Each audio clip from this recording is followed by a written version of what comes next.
We are continuing our Food City Friday and getting you ready for Cinco de Mayo and all things nachos now, which this concept, when you told me you were going to do it, I was all about it. This is so fun. Oh, and I think too, it looks beautiful. So I've already won half the battle because people are like, I love nachos. These look like nachos, but we're definitely being sneaky with our nutrition on these They today. look like nachos. They are nachos. But of course, mentioning that meal deal, we kind of featured the beginning part using the burrito board as a way to serve up some more protein and veggies. This is going to help you utilize the chips that you get with that. So you can of course just feature it on the side simply if you wanted to, but if you want to have a little fun on this festive Cinco de Mayo, you can layer in some extra veggies to kind of spice up your nachos. So the base of this is going to be zucchini, squash, and chips. Oh. So all you'll have to do is get your pan hot in the oven, just like you were gonna make your normal nachos, thinly slice the zucchini and squash, and I did a little bit of taco seasoning and lime juice on those with a little bit of oil. So you're actually gonna get them kind of crisped down and let the moisture come out. That's the secret. You want to cook those down until all the moisture is gone, and then simply kind of scrape them around the pan, layer in your chips, and all your other fixings going on top. I chose to feature some radishes, some tomatoes, featuring those short cut peppers and onions again. We could have added in black beans. I have a little bit of ground beef and cheese.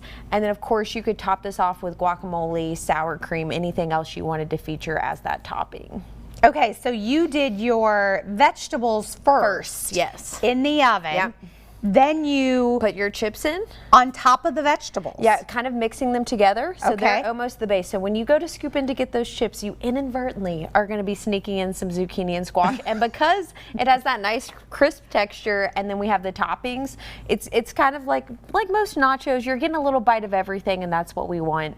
So no one's even going to know. No one's even going to know. No one's going to know. And everything else that you added was kind of fully cooked. Then do you put it back in the oven to melt the cheese? And melt the cheese, and it's just crisp up and really refreshing. And I like too that much like we just did with our board for our burrito, this is also a very shareable thing. So whether it's a family meal or you're having people over hosting, this is just kind of a fun thing that you can do and make it your own in terms of toppings. Oh my goodness, I love it. It looks so good. So then at the end you added all your cold stuff. I see some radishes and some cabbage. Yes, yep. And I love that you put the meat in there as well. Yeah, so again, that kind of makes it more of that full-blown meal. And what we're thinking about here is similar concept. We've added some vitamin C, we've added some essential nutrients, we still have some protein, we're getting some dairy from our shredded cheese. So this can be more of a complete meal or a starter snack, depending on those portions and how much you're feeding people. And then another thing I love to do, I love roasted corn on tacos. So you could always do one of our corn packs. We have a Mexican street style corn, which is delicious. Oh, yes. And you could shave that, doing that in the oven the same time you're cooking that zucchini and squash, taking it off and then putting it on top would be probably just a perfect finish for the Cinco de Mayo festivities we have going on this weekend. Oh, I love that. Yeah. So you can put this corn in the oven with your squash and zucchini. Super simple. And then shave it. Yeah. Oh, that would be so good. And we're still getting our main flavors that we would expect to be consuming, but we found some really easy ways to balance our plate. And as we've noticed, we're not replacing the chips completely. We're not removing anything. As we talk about every single time I'm here, what can we add to feature more nutrients and help balance your plate? We need your quotes, like Kirby's quotes, you know?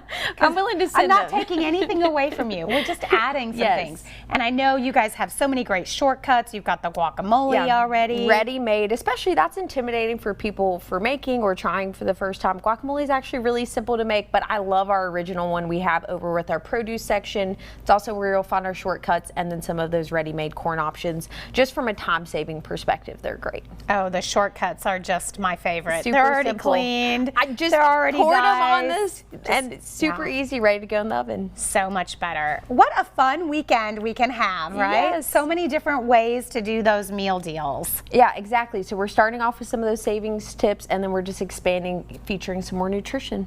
Can't wait to make these. Yeah, happy Cinco de Mayo. Yeah, they look fun. All right, for more information, foodcity.com. For more on the Pick Well program, we even put in that shortcut, that direct link over there to that. And don't forget Fajita night, the perfect weekend meal deal. 3 days only, starts today, runs all the way through Sunday.